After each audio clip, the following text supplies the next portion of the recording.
રાહુલજીની ભાષામાં કહીએ તો કોંગ્રેસના બબ્બર શેર આજે પણ સંઘર્ષ કરી રહ્યા છે।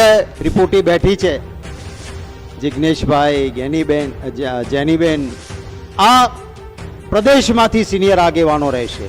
સંગઠનમાં કેમ મહત્વ મળે એના માટે એક કમિટી બની હતી અને એના ભાગરૂપે આવ્યા છીએ। સારું શું છે મેળવવા ને જાણવા માટે આવ્યા છે અને કોઈ કામ તેમ ગરબડ કરતા હશે ને એની માહિતી પણ આપશે।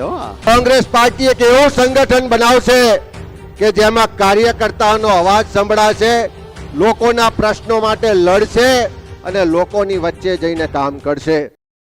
ગુજરાતમાં અત્યારે ન તો કોઈ ચૂંટણી છે કે ન તો એવી કોઈ ચર્ચાઓ ચાલી રહી છે, છતાં પણ ગુજરાતનું રાજકારણ ગરમાયેલું છે। કારણ કે આવનારી 2027ની ચૂંટણીને લઈને કોંગ્રેસ હવે ગુજરાતમાં એક નામ બનાવવા માટે અને જે રીતે કોંગ્રેસ પડી ભાંગી હતી તેને ફરી એકવાર બેઠી કરવા માટે તડામાર તૈયારીઓ અને બેઠકો યોજી રહી છે। સતત એક મહિનામાં 3 થી 4 વાર કોંગ્રેસના દિગ્ગજ નેતાઓ ગુજરાતમાં આવી અને પ્રવાસ કરીને ગયા છે। અધિવેશન પણ અહીંયા યોજાયું હતું, ત્યારે ફરી એકવાર આજે ગુજરાતના એ મોડાસા ખાતે રાહુલ ગાંધી પહોંચ્યા છે અને ત્યાં કાર્યકર્તાઓને સંબોધન કરી રહ્યા છે ને અનેક એવા કાર્યકર્તાઓ છે કે જેને કોંગ્રેસ પાર્ટીની અંદર ગુજરાતમાં સૌથી મોટી જવાબદારી મળી છે। નમસ્કાર, આપ જોઈ રહ્યા છો ન્યૂઝ રૂમ અને આપની સાથે હું છું ભાવિક। પહેલા તો તમે અમારી ચેનલને સબસ્ક્રાઇબ ન કરી હોય તો અમારી ચેનલને સબસ્ક્રાઇબ કરી લો, બેલ આઇકનને દબાવી દો જેથી કરીને પડે પડના સચોટ સમાચાર તમને તમારા મોબાઈલ પર તરત જ મળી રહે। વાત કોંગ્રેસની કરવી છે। ગુજરાતના રાજકારણમાં વિપક્ષ ક્યાંક પડી ભાંગ્યું હોય તે રીતનું દેખાઈ રહ્યું છે, કારણ કે શાસક પક્ષ છે તેની સામે અવાજ ઉઠાવવા વાળું વિપક્ષ હોય છે, પરંતુ ગુજરાત રાજ્યની અંદર વિપક્ષનું કોણ સાંભળે છે નથી ખબર। વિપક્ષ જો કદાચ અવાજ ઉપાડે છે તો પોલીસ એને ડિટેન કરીને લઈ જાય છે, ત્યારે ન તો શું થાય છે ખબર નથી।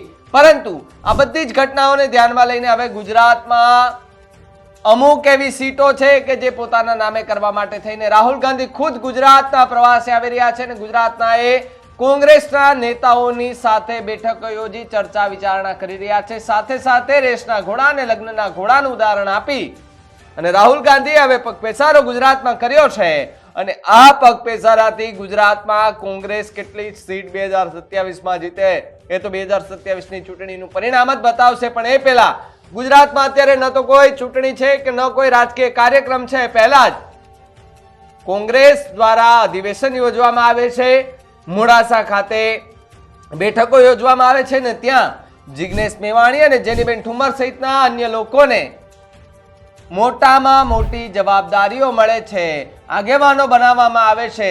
હવે આ આખું મોડાસાનું જે સંગઠનો છે એ સંગઠનોની હોદ્દેદાર બનાવવામાં આવે છે અને હોદ્દેદાર બનાવતાની સાથે જ મજબૂત વિપક્ષ બને તેવી સંભાવનાઓ પૂરેપૂરી વર્તાઈ રહી છે। કોંગ્રેસના એ પ્રવક્તાઓ છે કે જે સ્ટેજ પર આવી અને વિવિધ જે આખી બેઠકો હતી એ બેઠકને લઈને ચર્ચા વિચારણા કરતા હતા, ત્યારે અમિત ચાવડા કે જેમણે એવું કહ્યું છે કે 3 એવા લોકો કે જેને આ જવાબદારી મુખ્યત્વે સોંપવામાં આવી છે, જિગ્નેશ મેવાણી, જેનીબેન ઠુમર સહિતના અને અન્ય એક બેન છે એમને સોંપવામાં આવી છે જવાબદારી। અમિત ચાવડાને સાંભળો શું કહ્યું તેમણે। પ્રદેશ કોંગ્રેસ સમિતિના કાર્યકારી પ્રમુખ અને અમારા સાથી ધારાસભ્ય જેમણે પ્રદેશ કોંગ્રેસ સમિતિ તરફથી અહીંયા પ્રભારી તરીકે, નિરીક્ષક તરીકે જવાબદારી સોંપી છે એવા યુવાન સાથીભાઈ જિગ્નેશભાઈ મેવાણી, પ્રદેશ મહિલા કોંગ્રેસના પૂર્વ પ્રમુખ, અમરેલી જિલ્લા પંચાયતના પૂર્વ પ્રમુખ જેમને પ્રદેશ કોંગ્રેસ સમિતિ દ્વારા અહીંયા નિરીક્ષક તરીકે જવાબદારી સોંપી છે એવા બેન જેનીબેન ઠુમર, એવા જ બીજા જિલ્લા પંચાયતના પૂર્વ પ્રમુખ બેન કપિલાબેન ચાવડા। વર્ષોથી આપણે બધાએ અનુભવ કર્યો છે કે છેલ્લા 3 દાયકાથી રાજ્યમાં ભારતીય જનતા પાર્ટીનું શાસન છે, આપણી સરકાર નથી, તેમ છતાં રાહુલજીની ભાષામાં કહીએ તો કોંગ્રેસના બબ્બર શેર આજે પણ સંઘર્ષ કરી રહ્યા છે। કોઈનાથી પણ ડર્યા વગર, કોઈની પણ સામે ઝૂક્યા વગર કોંગ્રેસ માટે રાત દિવસ મહેનત કરી રહ્યા છે. એક કાયમની ફરિયાદ એવી પણ રહેતી કે સંગઠનમાં કામ કરીએ છીએ, પાર્ટીના કાર્યક્રમો માટે, પાર્ટીની ચૂંટણીઓ માટે રાત દિવસ મહેનત કરીએ છીએ, પણ અમારો અવાજ સાંભળવામાં નથી આવતો. જ્યારે નિર્ણય કરવાની પ્રક્રિયા હોય ત્યારે અમને સામેલ કરવામાં નથી આવતા. અને એટલા જ માટે આ કાર્યકરોનો, સંગઠનના હોદ્દેદારોનો જે અવાજ હતો એ ઓલ ઇન્ડિયા કોંગ્રેસ કમિટીના આપણા રાષ્ટ્રીય અધ્યક્ષ આદરણીય ખડગે સાહેબ, સોનિયાજી અને ખાસ કરીને રાહુલજીએ આખા દેશના કોંગ્રેસના કાર્યકરોને, સંગઠનના મિત્રોને કીધું કે આવનારા સમયમાં કોંગ્રેસ પાર્ટી એક એવું સંગઠન બનાવશે કે જેમાં કાર્યકર્તાઓનો અવાજ સંભળાશે, લોકોના પ્રશ્નો માટે લડશે અને લોકોની વચ્ચે જઈને કામ કરશે.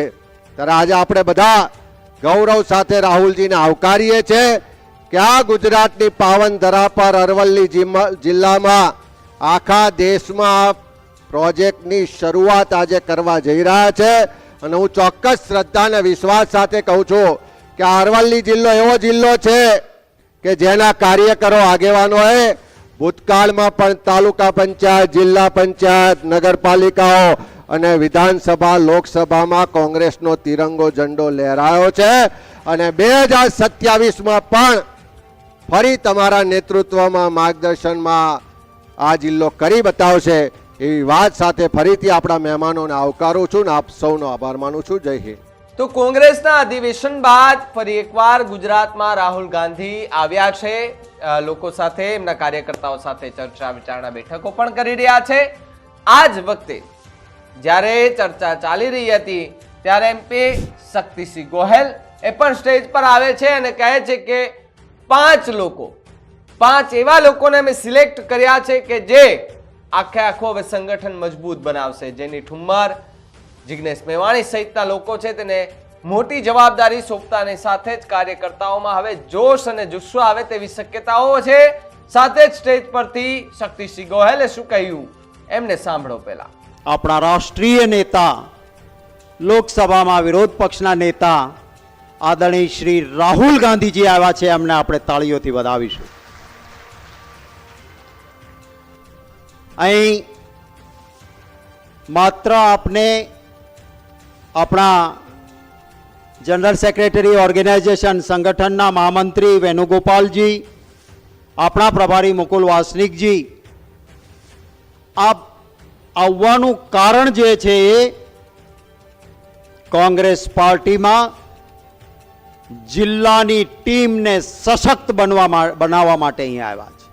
આપણે બધાને રહેતું હોય ને કે અમે જિલ્લામાં છીએ, કાર્યકરનો અવાજ શું છે, કાર્યકર્તા શું ઈચ્છે છે, એ વાતને સંગઠનમાં કેમ મહત્વ મળે એના માટે એક કમિટી બની હતી અને એના ભાગરૂપે આવ્યા છીએ. અખિલ ભારતીય કોંગ્રેસ કમિટીએ જિલ્લા મથકના આ કામના પ્રભારી તરીકે એક એવા વ્યક્તિને મૂક્યા છે જે રાષ્ટ્રીય કક્ષાના નેતા હોય, સાંસદ હોય, પોતાના રાજ્યમાં કેબિનેટ મંત્રી હોય, કોઈ આખા રાજ્યના પ્રભારી રહ્યા હોય, કોઈ રાજ્યના પ્રમુખ રહ્યા હોય, એવા લોકોને મોકલાયા છે. अरवली जिला में शिव कुमार जी जरा 2 मिनट के लिए आपको रिक्वेस्ट करूंगा, खड़े हो जाए। छत्तीसगढ़ नु खूब मोटू नाम शिव कुमार जी, कैबिनेट मंत्री, छत्तीसगढ़ खूब प्रख्यात मुख्य त्या मंत्री तरीके जेमणे सेवाओं आपी छे ए आपणा जिल्लामां एकमात्र जिल्लानी अंदर प्रभारी थईने आप सौनी वच्चे काम करवा माटे आव्या छे। एमना साथे आपणा प्रभारीओ तरीके अहींया त्रिपुटी बैठी छे, जिग्नेश भाई, जेनीबेन आ प्रदेशमांथी सीनियर आगेवानो रहेशे।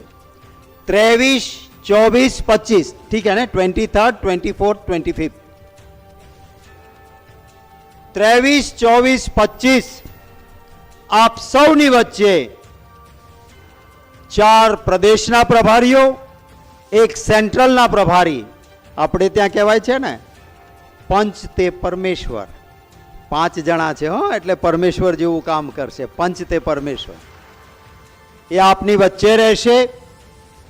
અહીંથી જિલ્લામાંથી સૌથી સક્ષમ વ્યક્તિ જિલ્લો ચલાવવા માટે કોણ છે એ કાર્યકર્તાઓ અને અનેક લોકોને સાંભળ્યા પછી એક નામ જિલ્લાના પ્રમુખ તરીકે સક્ષમ લોકો હશે કે જેને જિલ્લાના પ્રમુખ નથી બની શક્યા તો એની બાદબાકી નહીં થાય. એ નામો પ્રદેશ અને એઆઈસી સુધી જશે.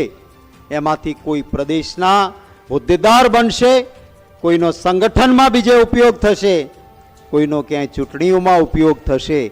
સારું શું છે એ મેળવવા ને જાણવા માટે આવ્યા છે.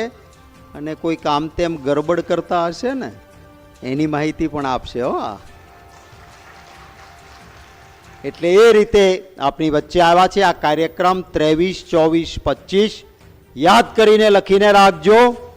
શિવકુમારજીના નેતૃત્વમાં જે પંચ આવવાનું છે એના પાસે પાર્ટીના હિતની વાત કરજો. કોઈ નેતા સંબંધ કાનમાં કહી ગયો નહીં.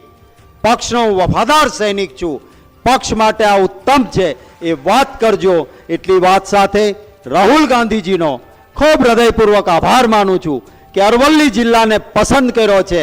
આ એક પવિત્ર ભૂમિને પસંદ કરવા માટે અરવલ્લી જિલ્લા વતી રાહુલ ગાંધીજીનો આભાર માની વિરમું છું. જય હિન્દ.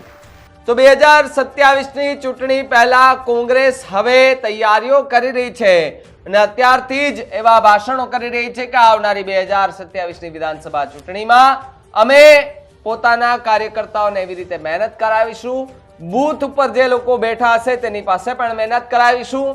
જે સીટો અમે ગુમાવી છે તે સીટો ફરી એકવાર અમે હાંસલ કરીશું તેવું કોંગ્રેસ દ્વારા નિવેદનો પણ આપવામાં આવી રહ્યું છે અને કાર્યકર્તાઓ પણ આવું જ કહી રહ્યા છે. 2027ની ચૂંટણીને લઈને તમારું શું માનવું છે ને રાહુલ ગાંધી ગુજરાતના પ્રવાસે સતત આવી રહ્યા છે તેને લઈને શું માનવું છે કમેન્ટ કરીને ખાસ જણાવજો. જોતા રહેજો ન્યૂઝ રૂમ. નમસ્કાર.